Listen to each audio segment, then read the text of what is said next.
Hey, you read the title. You know where this is going. Some Pokemon have stinky doo-doo evolutions. Paradox Pokemon can be based on unevolved Pokemon and have near legendary stats. Ding dong, sounds like a winner. So, Jangmo-o is adorable.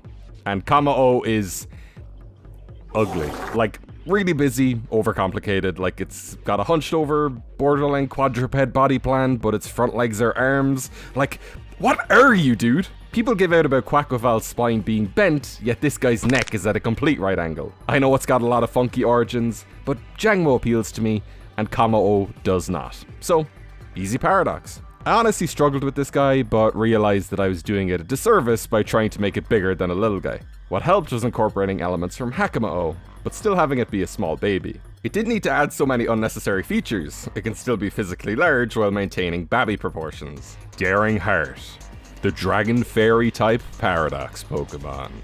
I mean, yeah, so Fairy type has that inherent association with lovey-dovey cutesy heart imagery. Jangmo-o has a big old heart in its head. And also, for serious, how does Jangmo-o not hold heart scales? Its head is literally a big heart-shaped scale. That, and Dragon Fairy type pretty much doesn't exist anymore since Mega Altaria got booted from the franchise 4 years ago. Also, Paradox Pokemon Pokedex entries, tracing that 4 times fast, are really vague and sort of samey, so I'm not gonna be reading them out for you. Booty-hoo. Wah. Chinchou is a Pokemon that I always think is part of the Hoenn Dex. I skipped Generation 2 as a kid, and playing Gen 3 you find it at the bottom of the ocean where it fits in so well. It's an anglerfish, and its evolution Lantern is literal ass. Okay, that's an exaggeration, but just compare the two side by side, and it's a massive downgrade. Chinchou is like a super uniquely cool, kind of goofy, mostly iconic mon. Nothing looks like it, it doesn't look like anything. The guy barely even looks like a fish. It's got the big plus-shaped eyes, it's freaking awesome. And then Lantern is just a fish with anime eyes. I mean, its anglers barely seem considered. Like, God, dude! And before you go hating on me, remember, opinions are like buttholes. We all got them. So Chinchou is kind of shaped like a Roomba, and what is that but a floor drone? There's a theory that all of the future Paradox Pokemon were created for some sort of practical purpose, like Iron Treads is used for transport and Iron Jugulis is a vacuum, so why don't we turn Chinchou into a search drone? It's already got the searchlights! Iron Survey, the Electric Dark type Paradox Pokemon. Electric Dark is a typing currently only used by Morpeko, so while I do love Electric Water, this is the next best thing. What I often see people forgetting while making Paradox forms is that one of the Pokemon's inherent typings needs to transfer over. Take a look at any of them, and you'll see what I mean. They're all dual typed, but they all share one type with the Pokemon they're based off of. Hey, the more you know. But yeah, it's a small, simple mon. It translates easily into a robot, turning its antenna into wires connected to light bulbs. I think Violet players would have been slightly less salty with their decision if they had access to this cutie. Speaking of odd Hoenn experiences, I have played through those games countless times, yet there is one Pokemon that I have never gotten around to using. Outside of the eels, but you didn't remember that they existed until I mentioned them right now. Except you. Person leaving a comment. You descend Mount Chimney via the Jagged Pass, and you better hope that you don't skip the tall grass because this is the only area of Hoenn where the amazing Spoink can be found. By this point in the game though, if I'm using a Psychic type, I'm already stacked for options with more just around the corner. Spoink also has a similar deal to Chinchou where it's a crazy, fun, unique, honestly iconic concept. A pig whose tail is a spring whose heart literally stops if it ceases bouncing, and then its evolution Grumpig is just a pig. Yeah, it has a big curly tail, and yeah, cast your pearls before swine, and yeah, whatever, but like, Spoink! It's a downgrade, no matter how much you like Grumpig. Iron Spring, the Psychic Ground-type Paradox Pokemon. So Spoink already perpetually bounces to keep its heart pumping, so it naturally translates to bouncing to power some sort of internal generator. The bronzish, copperish coloration of the coil led me to Ground-type, plus it also bounces on the ground, and a lot of Paradox Pokemon typings just kind of exist. Screamtail is for some reason Psychic, Iron Moth is Poison, Iron Thorns doesn't look like a Rock type at all, yet it is, and Slitherwing is a Dinomoth from our imagination, lizard-like, with fiery wings.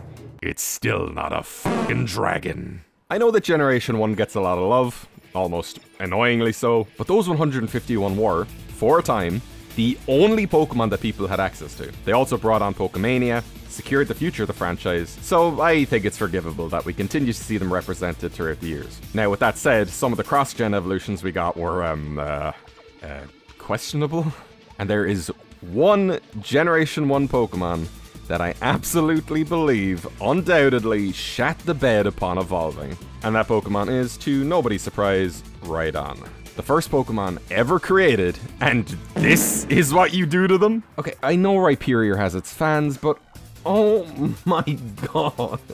To me, it's just a dumpy-dipey wearing baby. For some reason, it fires rocks out of its hands, despite Magmortar debuting at the same time and also having cannon arms.